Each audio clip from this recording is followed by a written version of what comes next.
include.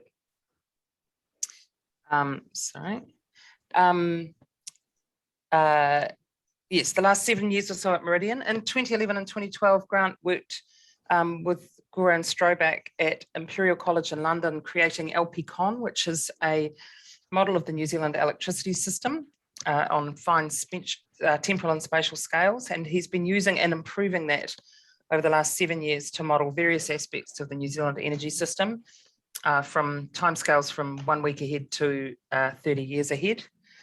So kia ora, Grant. Nice to welcome you and look forward to what you have to say about New Zealand power without carbon. Go for it. Thank you, Jen. So, tēnā koutou katoa, ko Grant Telfar toku ingoa. So thank you very much for having me along today, everyone. Let's see for the second time if we can actually share the presentation successfully. It's always a good check of your technical skills. Okay, so hopefully that's up and running. So look, the talk today is really inhabiting a similar space that lots of other people are looking at the moment. There's been a sort of a flurry of focus, I think, in the last few years from multiple parties, including government, private industry, and some industry bodies, looking at where the future of the power system and energy systems more broadly are going. And you know, the main motivation for that is the obvious one, is all about decarbonisation. And I think before we climb into this, it's probably fair to say we're in a good position these days that there are no real dissenting voices that I'm aware of inside the wider industry that the direction of travel is in taking carbon out of the broader economy, and certainly out of electricity and the energy system. The question is how you get there, how fast you do it, and what some of the solution sets look like. Those small matters. So where we are today, I guess, I mean, here's the living in certain times. Look, there's a lot going on at the moment. There's that challenge of we know sort of where we need to get to, and you know, the Climate Change Commission, and the Interim Climate Change Commission before them is a good example of that, is that taking carbon out is where we need to get to. And the government in particular has stated its intent for a 100% renewable power system by 2030. It's probably fair to say that's aspirational rather than necessarily a goal per se. As part of that, they proposed, many of you would have been aware, the Onslow-Manorburn pump storage scheme in central Otago. Other stuff's going on at the moment though as well. There's lots going on. There's a lot of newly committed projects that are being built or have just been built at the moment. And that includes geothermal and a few 1, 2, 3 wind projects that are all turning up over the next couple of years. So those projects alone will start moving our power system towards about a 90% renewable level, which is pretty good internationally. That'll have us inside the top 5 on the globe. But around that sort of high-level picture and high-level direction, there's not really a lot of disagreement there from many. It's sort of when you start getting under the hood and looking at some of the New Zealand-specific things where things get a bit interesting. And one of them is hydro inflow deficits, as we have a lot of hydro in New Zealand. You can see my beautiful color-coded map on the right hand side there. I like busy charts, by the way, before we go any further. I don't make any apology for that. If you don't like charts, sorry, not sorry. But there's my beautiful color-coded map there, and you can see where the dollops of energy storage and energy production sit in New Zealand, and you can see the hydro, the blue ones dominating. And we have a lot, but going hand in hand with that in New Zealand is the deficits that we get in terms of inflows from time to time, which is around 25% of the total in extremes. That's around 5,000 gigawatt hours, which is a fair whack. Historically, we've managed that in New Zealand, I guess since Mary and other power stations were first built off the back of coal and then gas as Maui came online. As thermal stations start moving out, there's going to be a challenge to how we solve that particular problem in New Zealand without having to rely or overly rely on thermal generation. Thing to keep in mind as we build the system out is that as we get more wind and more solar, those other technologies and other fuel sources also have a lot of variability in them too, certainly from day to day and from week to week, but also annually. So wind and solar both face deficits at the annual level compared to what you might expect on average. So we have to be able to manage cope with that as well as the hydrology. The Tiwai smelter issue is clearly one that's front and centre for Meridian and others in the bottom of the South Island. They've been threatening to leave pretty much every couple of years since I've been with Meridian on and off since about 2005-06. Is it a negotiation tactic? Is it genuinely expression of an old plant that's struggling to make its way in the world? The answer is probably a bit of both. But regardless, if the smelter does leave at the end of 2024, which is where the current smelter extension contract has taken them to, you've got around 5,000 gigawatt hours of excess generation in Southland-Otago that would start flowing north. So dealing with that as an uncertainty, are they going, are they not? The Schrodinger's smelter is another factor we have to deal with. And the retirement of thermal plant that sort of sits around all of that, which are all North Island based, is yes, it's a problem that you need to work through, but it is a genuine opportunity for New Zealand. And depending on how you approach the retirement of thermal plant, it does allow you to think about moving faster towards 100% renewable power system than we might otherwise be able to do.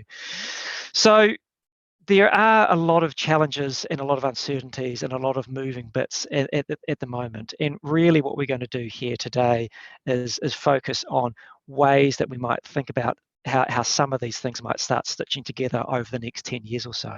And one of the things you'll note in this pack is that bottom box on the right there is exploring flexible demand at scale is one of the things that we've come full circle on really, and are starting to explore as a genuine option in helping manage some of these things within the New Zealand power system and decreasingly the energy system as it decarbonises. So if we move on to the next page there, yet another chart. Going to 2030, which, I mean, 2030 is an arbitrary date. It could be 2035, it could be 2040. We've settled on 2030 because that's the language the government's using. So let's not quibble.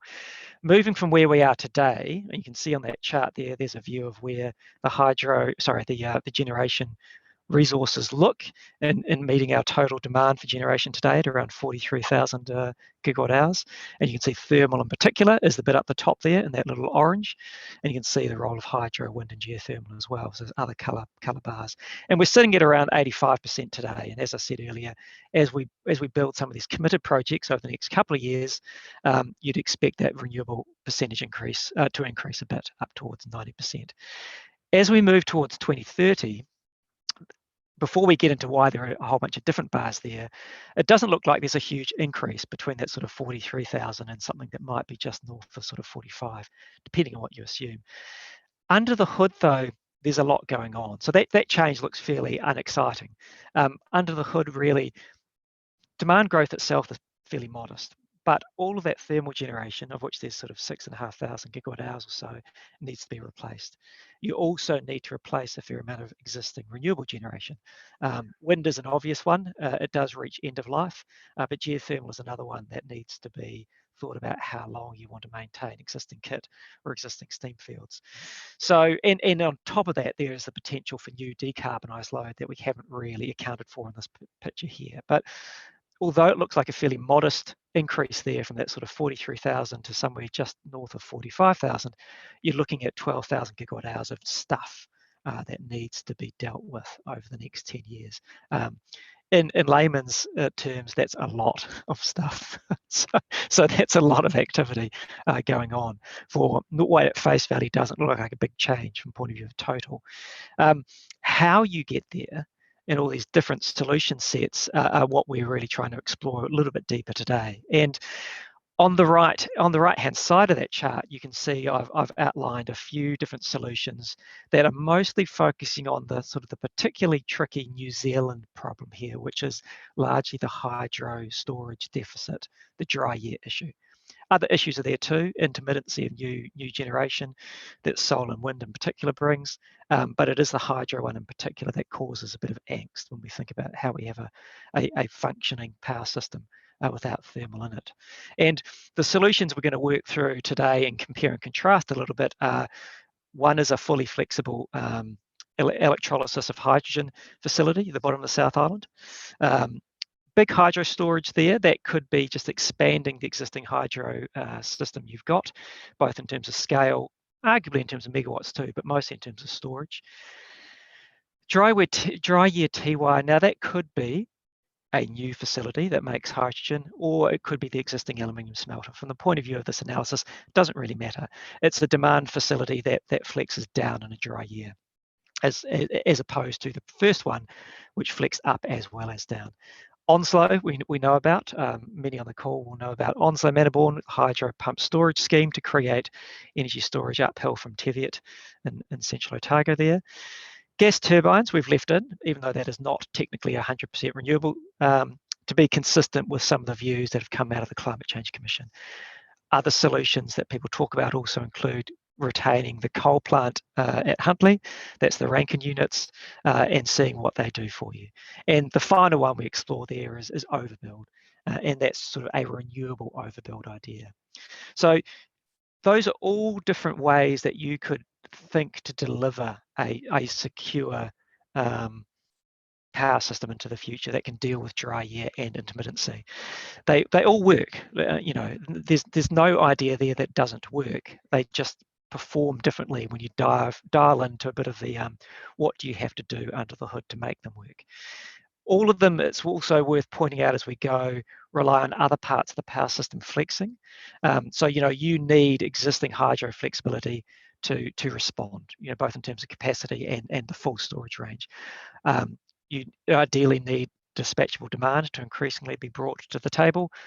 Renewable spill will have a strong role to play in the future, as the battery energy storage systems, that's the BESS, vehicle to grid, all these other bits and pieces. And so all of those things are sort of taken as a given for any of these solutions. So really the big differentiator in any of these solutions is really focusing on the sort of the large scale dry year stuff. And as I say, all of them can do the job, and we'll dial into them a bit. The main differentiator between most of them, a bit of a plot spoiler, really comes down to cost and how you think the allocation of those costs is spread across taxpayers or consumers. Before we get further into it, and so, you know, you can roughly categorize those into solutions that are demand side focused, solutions that are focused on hydro, or solutions that are focused on thermal, or just overbuilding. And that's those sort of three buckets of demand, hydro, thermal are largely the choices in terms of technology we have in front of us today. There's always more ways to do it. It's not hard making green electrons. It just typically gets more expensive as you go. And before we dive into it in a little bit more detail, again, it's worth emphasizing the pace of change and scale of moving from where we are today, the left-hand side of that chart, to the right-hand side is frankly enormous. There's some big challenges to work through, and that's nothing to do with the market per se, just in terms of power system activity, energy system decarbonisation, the amount of money that needs to be spent, the engineering work to convert processes and so on. There's a lot of work that needs to be thought through, and we could expect a whole bunch of wide-reaching changes as a result of that. So we'll come back to some of that at the end. But so that's the high-level picture. But before we get, I mean, and look, versions of that picture have been shared by multiple parties in New Zealand over the last few years, from MFE to Climate Change Commission to Business Energy Council. You know, there's multiple parties that are looking at this. And one of the issues I have with the analysis is not that they're bad or wrong. Mostly they will tell a similar picture, but many of them don't go much further than a very high-level snapshot. And the high-level snapshot in power system planning hides a lot, and it is the detail that matters. So what we're going to go through today is a bit more of detail. And for any modelers in the room, any modelers on the call, what we do with our power system analysis is quite detailed modelling. So we have a view that's sort of it's an economic engineering cost minimization model is what we do, and a focus of it firstly, so it's two-stage. We focus on constructing optimal use of storage, so that's sort of a stochastic optimization process, and then we tend to simulate how the power system, given those rules, how the power system might be expected to behave as hydrology becomes wet or dry. And so at the top you get these rather pretty looking pictures of how you might expect storage operating rules to look, and at the bottom is an example of what you get out of the sort of the simulating the future power system and the future energy system, and how that might look. And the main differentiator in our simulation tends to be hydrology, as it dries it wet, but you can fold in almost any other outcome you want into the simulation stage if you so choose. We focus on hydrology because that tends to be the biggest operational and planning uncertainty New Zealand has. That was true 20 years ago, it was true 40 years ago, it's still true today. It'll be true in 20 years' time as well. The model itself is something that, as Jen said, I constructed when I was in the UK, but there's nothing particularly special about it. There's lots of different ways to do this sort of thing. The point of all of this is that detail matters, and there's a lot of detail in the modelling that covers most of the things that you can think about that matters, whether it's transmission, whether it's sort of diurnal bits and pieces around day-night, whether it's the intermittency and the unpredictability of some of those technologies. You name it, it tends to be captured to the extent that we can in this sort of model. So that's the idea. And what we're trying to do with this sort of modelling framework is that, I guess it's the definition of the scientific method is, it's meant to be quantifiable, rigorous, well-defined, testable, repeatable, all that good stuff. But our goal here really is to try and minimise the cost to New Zealand consumers of sort of the current and future power system. So being explicitly, what that means is we're trying to minimise fuel burn, crudely speaking, but as thermal comes out of the system, there is no fuel burn to minimise anymore. The other thing we're trying to do is minimise the use of unnecessary build that comes with capital requirement and unnecessary use of power shortages, which tend to be politically not good as well as economically not good. So details matter. And so all the analysis we do has an incredibly deep dive aspect to it that goes down to sort of the hourly level. And then we boil it back up to the top again. So that's what we do. And I'm just going to spend 2 or 3 pages diving in a little bit of detail into a couple of those, three of those scenarios we ran through at the top level around how you might manage to balance the power system, focusing on dry years in particular. The first one I'm focusing on here is the sort of 610 megawatt Southland demand option, one where the demand gets interrupted occasionally. Now, as we said earlier, this could equally be the existing aluminium smelter, or it could be a new facility that produces green ammonium or green liquid hydrogen, you name it. It's just a facility that's there with rules that have demand stepping out as the power system becomes tighter and as lake levels start falling. So with a particular rule set in place where incrementally the production facility starts reducing its output, you get an annual view of what that production looks like according to that histogram there for sort of a 20, 30-year view of the world. We have a lot of renewable energy. What you can see from that sort of histogram is that most of the time, around 5,000 gigawatt hours is what the production facility consumes. So most of the time, it tends to look very similar to what the aluminium smelter would look like today, which is it tends to produce the same amount of aluminium year in, year out. It just sort of sits there flat, 24/7. However, if you create these rules that allow that facility to start flexing into a dry year, then you start getting this long, very skinny tail out to the left of that histogram. And that's the important bit. So it doesn't often happen, and you can see it goes all the way down there and drops around 1,500 gigawatt hours out of that 5,000 in a very extreme year. And that's around a 30% of production, all right? But it doesn't happen often, sort of less than 1% of the time. So that long tail, very, very unlikely tail, is the key bit that allows the New Zealand power system to work without having large interruptions. And it is that low frequency but high impact event that sort of defines the hydro solution set for New Zealand. Now, if you compare that, if that was a green hydrogen facility, for example, internationally, these things don't exist globally yet. The largest green electrolysis facility that I'm aware of internationally is 20 megawatts. We're talking about 600 megawatts here. Most of them, if they were truly green, would be being run off the back of wind or solar. So if they're lucky, they could have a capacity factor of sort of, maybe 40%. All right. So here we can talk about a sort of a loading, a capacity factor, if you like, for this production facility of somewhere north of 90%, which you seem to assume would stack up pretty well compared to an international counterfactual.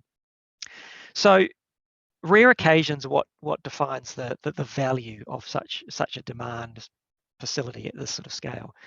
The more interesting one, arguably, is if you allow electrolysis plant or any other production facility to flex up and down. So the rule set here for flexing down in a dry year is exactly the same as the previous case. We're allowing the flex again. We're allowing the plant to flex up in times of surplus. So you can imagine that might be a day where it's windy, the sun's shining. I thought I had Could whoever's talking please mute themselves? Zoom. So flex is up in times of surplus. So you might have a day where it's been raining for the last few days. Today's sunny, the wind is blowing. There's a lot of surplus. So flexing up into very low price abundance renewable energy is what we're talking about here. Flexing down in a dry year is exactly the same as the previous case. And this is a weekly distributional view of the same sort of chart we're looking at previously. And what you can see here is a much more it's quite a different distribution to what we see. It's a much wider distribution, which suggests even in a dry year, you'll get periods of sort of surplus and plenty, where if you could flex into this intermittency, there's a role there for a facility like this to flex up. Very similar to what Onslow might do in a pump storage sense. So otherwise, it's very similar. You get in a dry year, sort of 1,500 gigawatt hours of the facility being handed back to the power system. But in a very good year for them, they could produce quite a lot more of whatever product it is they're producing at a relatively low price. So that comes with a fair amount of benefit to the power system. So the third one we'll look at in a little bit of detail before we sort of pull it back up again is Onslow-Manorburn. So this is a very simple representation of what a pump storage system at an annual level might do within a New Zealand power system setting.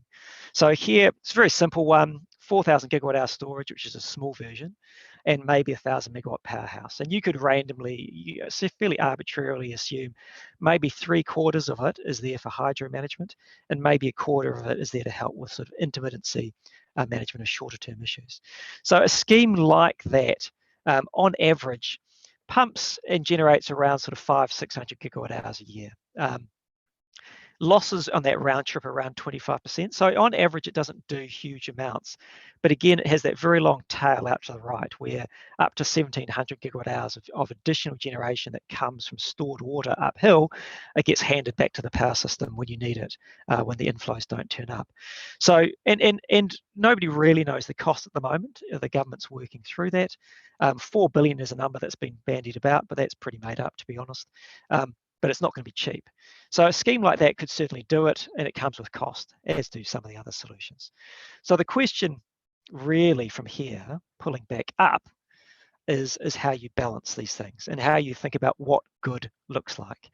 And without wanting to teach some of you to suck eggs, the energy trilemma, which is something the World Energy Council sort of dreamt up a few years ago, some people roll their eyes at it. I find it quite a useful framework to at least have a dialogue with other people where you're trying to balance multiple outcomes for society. And the three axes that are typically put on the trilemma are one's to do with energy security, that's keeping the lights on in a very crude sense.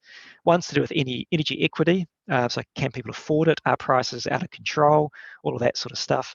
And environmental sustainability is the third leg, and that could be as much about river health as it is about emissions. We're going to focus simplistically on carbon emissions and assume that the other stuff in terms of environmental sustainability is sort of there or thereabouts. So those three legs are really the focus of how I think we should be thinking about which of these solutions looks better or worse than any other. And at the moment, how do you balance that trilemma? Balancing today in New Zealand occurs via the market. It's a regulated market.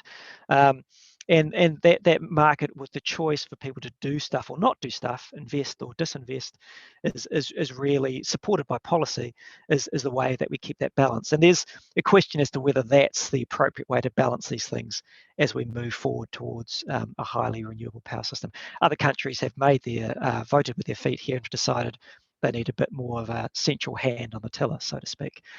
So that energy trilemma is something that we find useful when we're having this conversation. As often people will only talk about cost, or they'll only talk about carbon, or they'll only talk about the lights staying on, depending on whether you're the regulator or the system operator or an economist.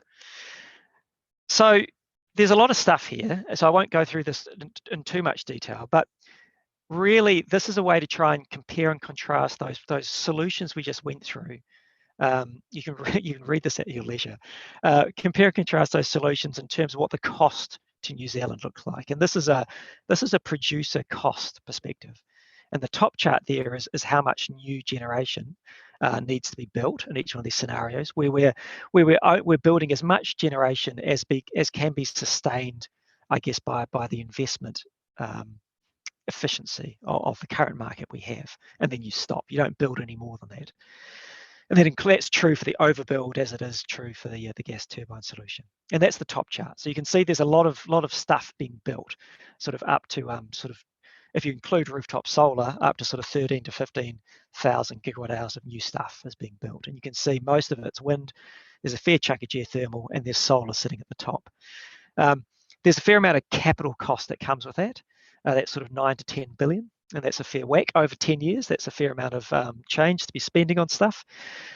But capital costs and how much you need to spend, and you can see there's not a huge differential between most of those scenarios. The overbuild, you have to do the most, but there's not a lot to pick between the other sort of 6 scenarios, really, in terms of how much stuff needs to get built.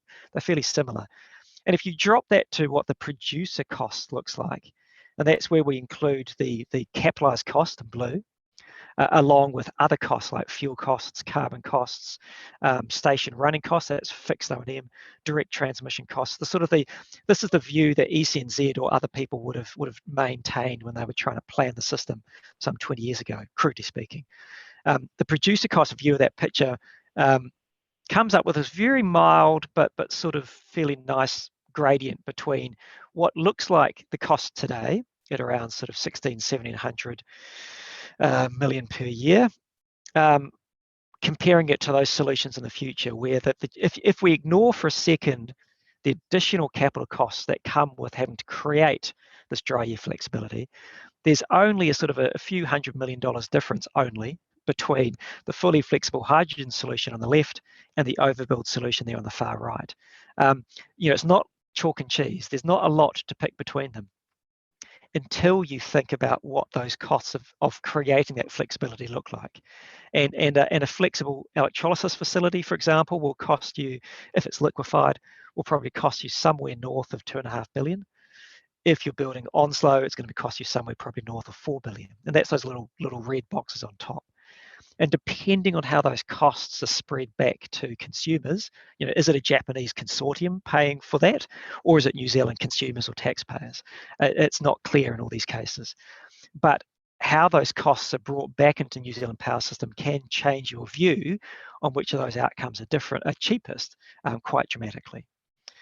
But cost is only one of the axes that we're interested in, obviously. And again, it's not that this is more or less important than the other two, but it is one that people tend to focus on because money tends to dominate politicians' minds until the lights go out, and then they focus on other things. So if we look at a couple of the other views, and crudely I boiled down the security one to be shortage, and we'll come to that in a second, that's the bottom chart, and boiled down the sustainability to the carbon emissions, which is the top chart. And you can see where we are today with electricity again on the left-hand side, and we're probably emitting around 5 million tonnes if you include the fugitive geothermal emissions today. The last year was a bit of a clanger, to be honest. We emissions went up about 1.5 million tonnes in the electricity, all from coal. And that was because the gas industry is having some challenges at the moment, and there's been a bit of investment that hasn't turned up because nobody knows whether the smelter was staying or going. So if we ignore the last 12 months, around 5 million tonnes is the sort of the carbon emissions of the system today. In the future, that's likely to collapse to somewhere between sort of 1 to 2 million tonnes, depending on how you think carbon from geothermal is going to be managed. It doesn't go to zero because geothermal emits carbon. So some fields are better than others, and some of the technologies where you re-inject are dramatically better than other technologies where you don't. Like Wairaki doesn't re-inject, for example, but more modern ones tend to. So we don't get to zero. So there is no zero emission electricity system, and this doesn't include embodied carbon of the steel or the batteries upstream. This is just as only once it's in the ground is all we're measuring here. But so you can go from 5 to 2. And the cost of that is, as carbon prices go up, will start to become quite material. And at some point, north of sort of 75 to 100 bucks a tonne, you could assume there's going to be a fair amount of signal to the likes of Fonterra to start moving their boilers over to electricity or biomass, for example. The bottom chart is the shortage one. This is a bit of a harder one to explain to people, but this is really where you're trying to express how often the lights turn out. And there is, the first thing that's worth saying is there is no such thing as a perfect power system. The lights do go out from time to time, whether it's because there's a lines issue, whether there's a storm, whether it's because the lakes hit the bottom, or whether, as happened a few weeks ago, there was a bit of a systemic failure. Lights do go out occasionally. The question you need to ask yourself is, have you got it? Have you got the balance between overbuilding and gold plating security standard, or underbuilding and having too much of it? And that's the tension in power system planning, is trying to land that in the right place, let alone the political realities of it. And what you can see at the bottom there is we've got a view of both the cost and the actual energy shortfall in terms of gigawatt hours of what shortage looks like. And again, most of the solutions, as they did for carbon up the top, they're very similar output. And you could see the carbon one I didn't say as I went through. Even the gas and the coal solutions in those futures where you allow them to stay, there's not huge emissions from the gas or coal left in the power system, which is the reason why the Climate Change Commission has suggested trying to leave some gas flexibility in the power system to help moderate other aspects of price and shortage. We tend to agree by and large with them. The shortage aspects for most of those scenarios look very, very similar. It's only those two solutions on the right-hand side. One's the coal reserve scheme, and one's the overbuild, where things look a bit squiffy. The coal reserve scheme tends to look not great because you're only reserving it for dry years. So it doesn't help particularly with the intermittency management of North Island-based wind and solar, whereas some of the other solutions do. And the overbuild one struggles in this space purely because it's quite hard to solve a shortage issue that arises from wind, solar, and hydro by building more solar and wind. You can do most of it, but those tail events, we talk about 3, 4, 5 standard deviations, are hard to solve in its entirety, unless there's something else that comes to the table. So again, between those scenarios, by and large, there's not a lot to choose, apart from when you start quibbling around the edges of some of them. So you think about the cost, you think about carbon, you think about shortage. Pulling it back, question is, how do they compare? Now this is one way to think about it. This is just a completely random, mostly qualitative, a way of ranking those outcomes. And you can see on going down that column from generation capital cost through to geothermal spill, I've just invented, to be frank, some buckets of what things people might care about in terms of how the power system might behave. And you can see all the solutions going across the top, from fully flexible hydrogen through to overbuild. And I've just ranked all of these buckets from best to worst, 1 being best, 7 being worst. And at the bottom, I've just averaged them according to some weighting, which I've also made up. Now, the point of this is not to be prescriptive. The point of this is to say is, how do you balance cost versus an outage outcome versus an increased carbon one? Now, some economists would tell you it all comes back to money, and you can do it that way. I think that's a bit naive. Some of the more qualitative aspects around sustainability and equity are equally important.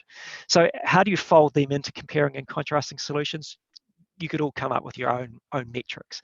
But the way I've done it here, it starts suggesting a fairly straightforward and fairly clear picture of where the better solutions for New Zealand look in the future. And the solutions on the left-hand side tend to be better than the solutions on the right-hand side. The ones on the left-hand side tend to be large-scale flexible demand response and hydro solutions, being increased hydro flexibility or even Onslow. The ones on the right tend to include thermal stations or the pure overbuild, which is not great either. So it starts giving you a sense of where, if you were trying to plan a system, where you would try and focus your attentions. The gas turbine one, I guess, is an interesting one in that we have gas turbines today. We know that technology works. You could view that solution as a transition towards a better future. And I think that's not a bad way to think of it, is that it's not a solution you'd want in place for 30 or 40 years, but it is a solution you could think about being in place for 10, 15, 20 years. Politically, I think that's what the Climate Change Commission have been trying to suggest. There hasn't been a particularly receptive audience for that from governments to date. So that's really it. So before we come back to questions, just I guess running through it again, we just say, look, the scale of getting to somewhere close to 100% renewable is pretty big, and the scale and pace of challenge is going to be interesting to deal with. And as we move towards that future, you can expect some quite dramatic changes to the power system and to the energy system beyond that. So model prices on average aren't too bad, but price volatility, particularly when you get into the dry year, wet year, summer, winter, day, night, the volatility we see in prices around quite a benign average are going to become dramatically higher than we see today. Storage levels in terms of hydro storage will expect to be held continuously higher to create a buffer against deficits in renewable fuel that doesn't turn up. Carbon emissions we expect to become much lower than they are today, and only slightly higher if you leave coal or gas in the system done right. Shortage is probably a bit higher than we see today, but appears manageable. Those shortage metrics we're looking at before are all okay. And you can also see, we haven't dived into it here, a lot more renewable energy spill than we do today. And geothermal spill, wind spill, solar spill, that bucket in general won't all fit into the power system at all times. So you can expect to see a fair amount of spill of renewable energy at times within the power system. None of those solutions, I think, is a perfect solution. None of them produce a great outcome in all of the sort of the fairly random buckets I had earlier on the previous table. But you can see which ones start creating a better collection of outcomes. And of those, as we say, demand response and expanded flexible hydro flexibility in terms of storage definitely appear to have the front running in terms of outcomes.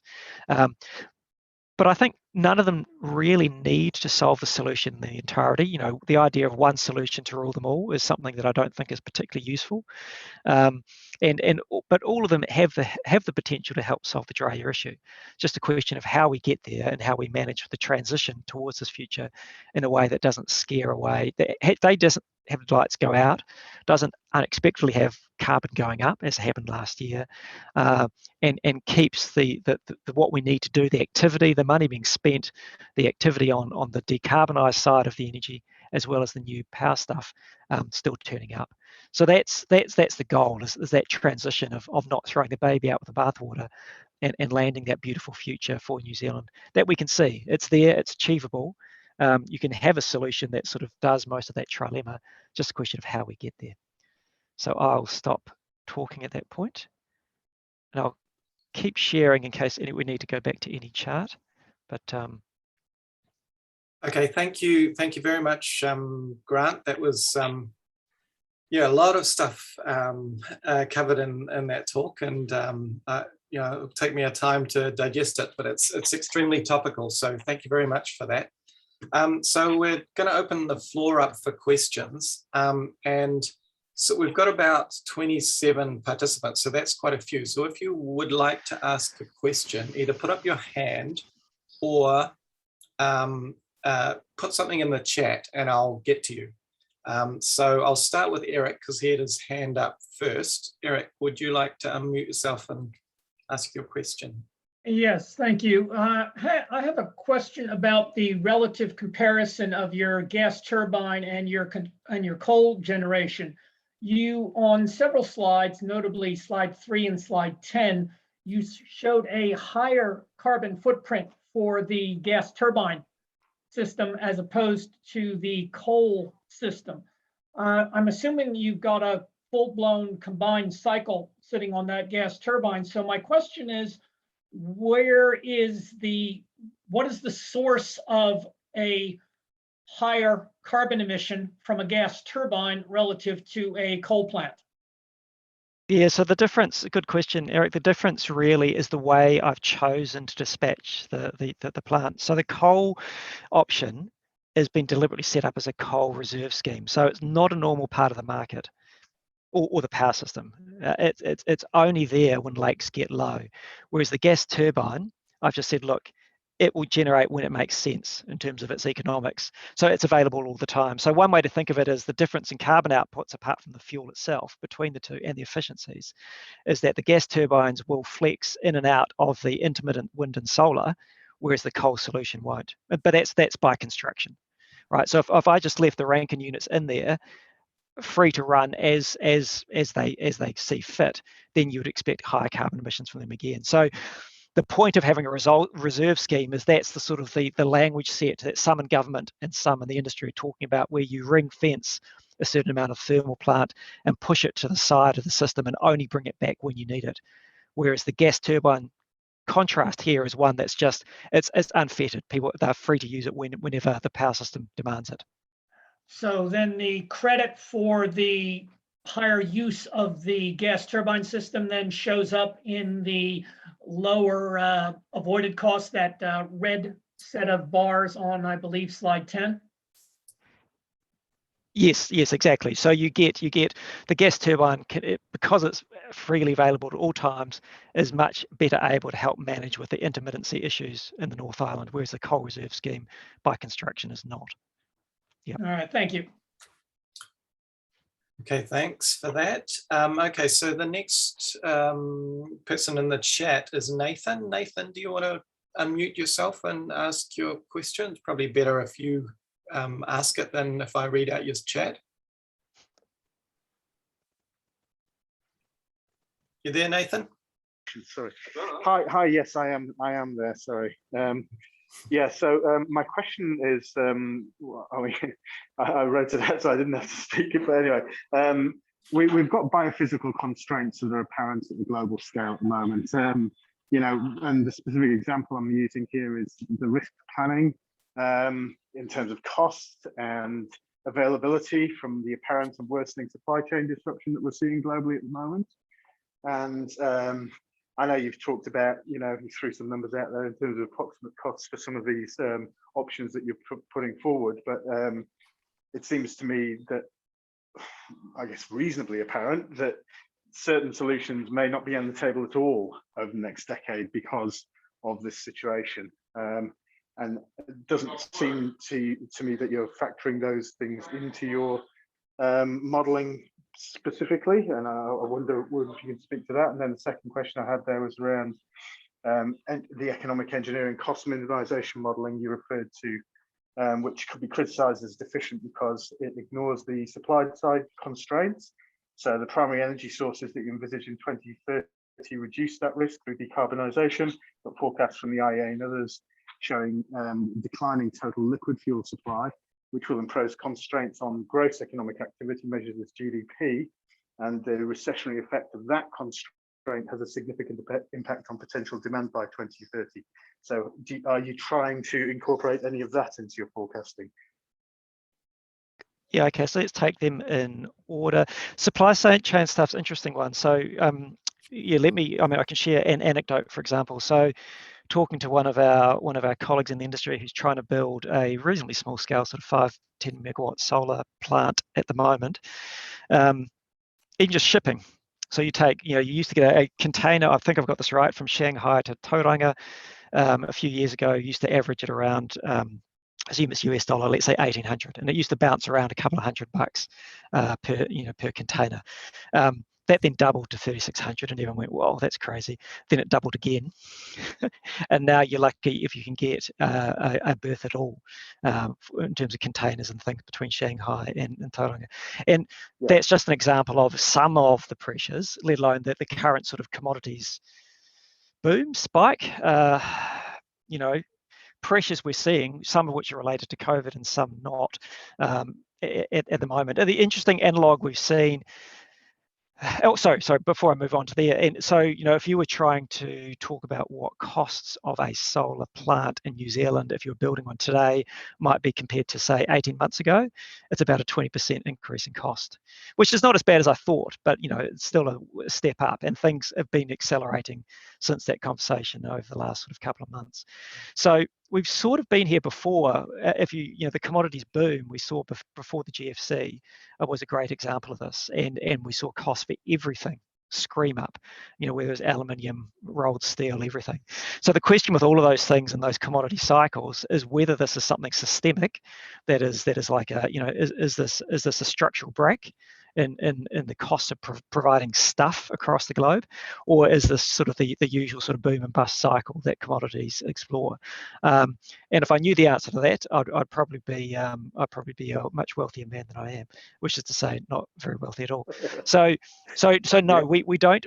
So for this sort of analysis, no, we don't. We very deliberately and simplistically align our views to where the likes of Bloomberg or IRENA, the International Renewable Energy Association, others, they're not forecasting, but their views of where they see sort of supply chain pressures combined with learning curve and getting better at what you're doing. So we haven't got anything specific for supply chain increases. So implicit in that is, I guess we're saying, is whatever's happening at the moment probably won't be there in 5 years' time, type of thing, right? So that's a choice we make, but it is a live question within the industry. You're quite right. The second one, interesting one. I mean, for this analysis, we have our underlying demand growth has been deliberately chosen to be really quite low, and we've pretty much got no decarbonised additional demand coming into the electricity sector at all. So if you're going to accuse this type of analysis of being wrong or not quite getting it right, you'd probably say it's being too pessimistic on how much electricity demand might turn up rather than too much, if you see what I mean. So you could easily imagine a world where the demand for electricity in 2030 is significantly higher than I've got here, which would compound this issue of where do you get these electrons from, particularly if everyone globally is trying to climb into the same space at the same time. So yeah, that's another risk, and that's the main uncertainty there is that wedge between 0 or 100% of the decarbonised load that might turn up is genuinely huge, and nobody's got a real clear view as to how, when, and how much of it, and how much it's going to cost. All that stuff might turn up, or to your point, whether Fonterra, for example, just doesn't exist anymore, and then there is no load associated with boilers and milk. And that's a possibility too, but it's not one we've explored. But we have been deliberately on the sort of the low side for this analysis. Okay, thank you. Okay, so the next question we have is from Janet Stevenson. Janet, do you want to unmute yourself? Yeah. Hi, Grant. Thank you. So before you got on to carbon prices, I put a question in there saying, do you model the impacts of different carbon prices and what difference does it make? And I was particularly alluding to the kind of difference between $50 a tonne, round about where it is now, and $250 a tonne, which is probably closer to where it should be. And then I say you've partly answered this, but I'm still interested in the impact of higher carbon prices on your different options. So your different options you were discussing there, especially taking into account the embedded carbon in new plant. Yeah, the embedded, I mean, yeah, no, again, good question. So what we do for decarbonised load, I mean, like, obviously you can take the view that, say, MFE or others do, where you have that abatement cost curve. Where you're saying for what carbon price can you expect how much additional load to be pushed into either biofuels or electricity or not at all, I guess. Now, those curves are always interesting in terms of illustrating the scale of the problem. We tend not to do too much of that, purely because it sort of implies that, you get another $10, you're going to get this much more turning up. What we've tended to see with conversations with consumers out there that emit carbon at the moment is they tend to be less nuanced than that and far more binary, in as much as they might think about this once every 10 years, let's say. And we have customers now that are genuinely looking at converting today and are really keen to convert today away from coal and coal boilers, even though the carbon price doesn't support economically the decision they're making. They're quite keen to do it for other reasons, which is genuinely being part of the decarbonisation story. So I think for some of those real world decisions, other motivations become, well, I guess if you spoke to their CFOs, they'll probably tell you different. But from talking to them, some of those other motivations become equally important to some of their decisions to move as to not. But yeah, look, I would agree with you. At carbon prices that sit or sustain above around $75 a tonne, I think some of those big outfits like Fonterra will start struggling quite quite significantly. And Fonterra, unless there's any Fonterra people on the call, apologies in advance. They're a good example they're quite lazy. They do a lot of talking, they do very little action. So for someone like them, I think carbon price could be a lever, and it would have to be up well above $100 a tonne, I think, for them to start moving. For some of the others, possibly less so. So that's a sort of a random way of answering that question.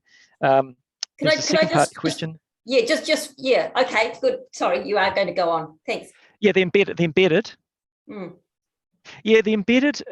We don't explicitly track that, other than how would you phrase it? All the different components that go into the cost, many cost elements, including diesel of trucks around wind farm sites, or production of steel or cement itself. We have a view on those, as do others, and within those views, you can talk about how much you might expect, say, the cost of cement to increase if carbon's at $200 instead of 50.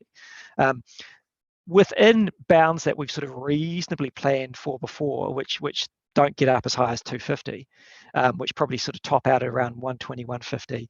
The cost increases there for most of the renewable projects don't get a lot more expensive. But I guess the potential for some of the, if you combine that with some of the other cost pressures you can see in the global production chain of all of these elements, combined with the fact that markets tend to, how would you phrase it, overreact when they get these additional costs. At some point it's quite feasible to think that those higher carbon costs will start bumping things up, whether it's steel for your towers or whatever, a lot more than you otherwise would have assumed. And at that point, if the world's all listened together, it sort of is what it is. There's not a lot we can do about it. It just, the steel that you were buying last year is now more expensive. But it isn't something that we specifically factor in as a step change, put it that way. Yeah, it's an interesting example of how changing one leg of the trilemma will then have ongoing impacts for another leg of the trilemma. Yeah, and I think people in this space have probably been not quite lazy, but haven't thought too hard about those linkages to date, because for most of the world, unlike New Zealand, the goal has been to try and get coal and gas out. And obviously the impact of a carbon price there is so much dramatically higher than how is it where the wind farm goes from $60 to $70, that feels like a problem you'll deal with once you've dealt with this other problem first, if you see what I mean. So I think once you start seeing coal in particular start to retire, those flow-on effects into other parts of the renewable energy supply chain will start becoming far more topical and far more visible, I think. Okay, great. So we're kind of getting close to the end, but there's still more questions to come. So maybe if we do these two last ones quickly. So Jen, you first, and then Frank, your question. So Jen. Yes, mine was sort of less about your modelling and more if you've got any industry intel on at Downstream. There was a strong Downstream Energy Conference earlier this year. There was a strong push from people when Megan Woods stood up, people saying, why 100% renewable by 2030? That's crazy. We need to use gas as a transition fuel. And Megan Woods dodged the question and ran away. Just wondering, in the 6 months since then, if you know if there's any strong industry lobbying of government to get rid of that or push that 2030 100% renewable target out, or if you know anything more about that? No, the language hasn't really softened. I mean, I think industry across the board, whether you're a renewable energy generator or even a lot of the gas industry, all still seem to be in that same space with the Climate Change Commission. And to be clear, I think that Climate Change Commission, the interim Climate Change Commission analysis that was done, is probably the best socialised analysis I've seen done by a government body in decades. Unfortunately, the government chose to largely ignore what they were saying, which is a shame. But no, I haven't seen anything from the government soften that position. I think the fallout from the review into wholesale market prices and the lights going off a few weeks ago may well overtake that. So we will see, but it's hard to know at this point whether that means they'll leap to the conclusion of it was all gas's fault, or oh yes, we actually do need gas to avoid that sort of stuff happening again. It could go either way. I really couldn't tell. Yeah. So Frank Arthur, do you want to ask your question? Yes, thank you. Thank you for your talk, Grant. Been very good. Hey, with the Huntley machines, the Rankine units, there used to be an issue, I think, with them. They couldn't cool properly in the summer and deliver their energy. Are they still constrained in the summer with the Waikato water cooling? They have, I mean, yes, they have built a cooling tower since those early days. So they're probably around, roughly speaking, around 1 unit or 250 megawatts less constrained than they used to be in a warm summer. So it is still an issue, but now that the plant is very rarely run above 500 megawatts, it's mostly a non-issue these days. The combined cycle doesn't, because it obviously consumes a lot of its own waste heat, isn't anywhere near as problematic. So between them and the Rankine units, it's not as much as an issue as it would have been back in 2000 and 2, 3, 4. Okay, so I think we've hit our 1 p.m. Mark, so I think we'll bring it to a close now. And so just on behalf of everyone, I'd really like to thank you for your talk, Grant. It was very topical and very interesting. And I think I'll be digesting it for a few days after this we sign off. So thank you very much. Hey, thanks very